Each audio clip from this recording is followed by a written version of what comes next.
அரசியல் தலைமை ரசிகர்களுக்கு வணக்கம். சற்றுமுன் கிடைத்த மிக முக்கியமான தகவல். கோவில் நகையோட வெளிநாட்டுக்கு தப்பிக்க முயன்ற அமைச்சர் சேகர் பாபு அதிரடியா டெல்லி போலீஸ் இன்னைக்கு ஏர்போர்ட் வைத்து அவரை கைது பண்ணியிருக்காங்க.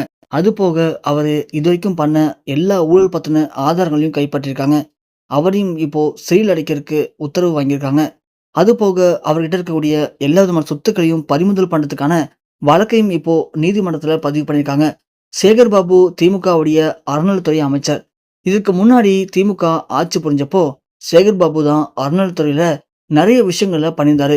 கிட்டத்தட்ட ஒரு மிகப்பெரிய அமௌண்ட அறநிலைத்துறையுடைய வளர்ச்சிக்காக திமுக அரசுகிட்ட இருந்து இவர் வாங்கி நிறைய கோவில்களுக்கு நல்லது பண்றேன், கோவில்களை முன்னேற்ற பாதையில கொண்டு போய் வைக்கிறேன் அப்படி இப்படின்னு நிறைய விஷயம் பண்றதா பொய்யான வாக்குறுதியை கொடுத்து அதற்காக பொய்யான கான்ட்ராக்ட போட்டு நெறைய பணத்த எதுவுமே பண்ணாம, இவரு பயங்கரமான ஒரு ஊழல் பண்ணியிருக்காரு. அதுபோக நெறைய கோவில்கள்ல இருந்த மிக முக்கியமான தங்க நகைகள், அதோட எண்ணிக்கை அப்படிங்கிறது ரொம்பவுமே குறைஞ்சு போயிருக்கு.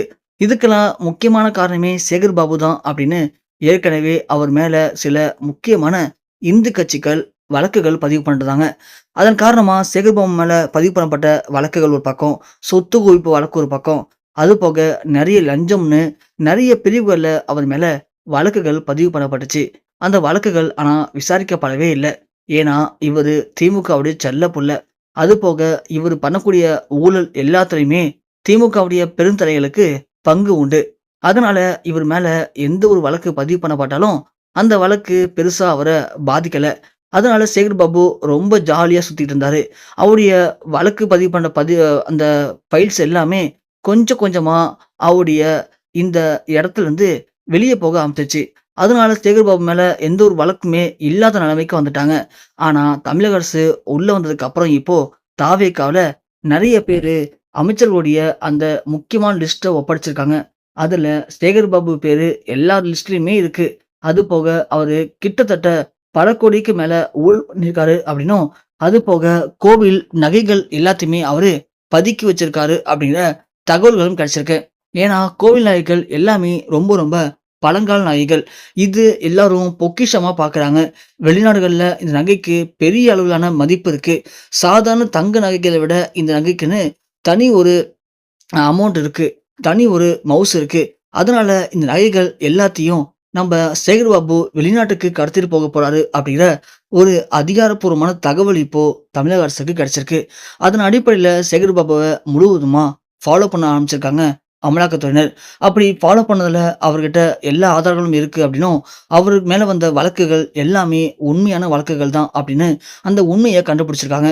அதுபோக அவர் இன்னைக்கு வெளிநாட்டுக்கு போறாரு அப்படிங்கிற செய்தி கேட்ட உடனே நம்ப அமலாக்கத்துறையினர் உடனடியாக டெல்லி போலீஸையும் வர வச்சிருக்காங்க. அவங்களோட தலைமையில ஏர்போர்ட்டுக்கு போற பாதி வழியில அவருடைய கார வழிமறிச்சு டெல்லி போலீஸ் அவர அதிரடியா கைது செஞ்சிருக்காங்க. அதுபோக அவர்ட்ட இருந்த பேக்லயும் அதற்கு உண்டான தங்க நகைகள், அதுபோக பல கோடி ரூபாய் பணமும் பறிமுதல் பண்ணப்பட்டிருக்கு. இது எல்லாத்தையுமே அவரு ஊழல் பண்ணி தான் இங்கேருந்து வெளிநாட்டுக்கு கடத்திட்டு போக முயன்றிருக்காரு அப்படிங்கிறது அவர் பேர்ல பல வழக்குகள் பதிவு பண்ணப்பட்டு அவரு கைது செய்யப்பட்டிருக்காரு.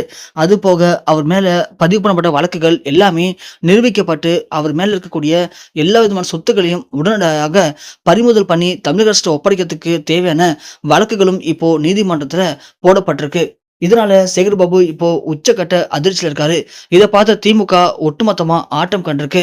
உண்மையிலேயே சேகர் பாபு கைது செய்யப்பட்றி இன்னும் திமுகல இருக்கக்கூடிய எல்லா ஊழல் அமைச்சர்களும் கைது செய்யப்பட்டு அவங்க மேல தக்க நடவடிக்கை எடுக்கணும்னு நீங்க நினைச்சீங்க அப்படின்னா, மறக்காம இந்த வீடியோக்கு ஒரு லைக் பண்ணி நம்ம சேனலுக்கு நீங்க புதிய சப்ஸ்கிரைபரா இருந்தீங்க அப்படின்னா, நம்ம சேனல தொடர்ந்து சப்ஸ்கிரைப் பண்ணி ஃபாலோ பண்ணுங்க, சப்போர்ட் பண்ணுங்க.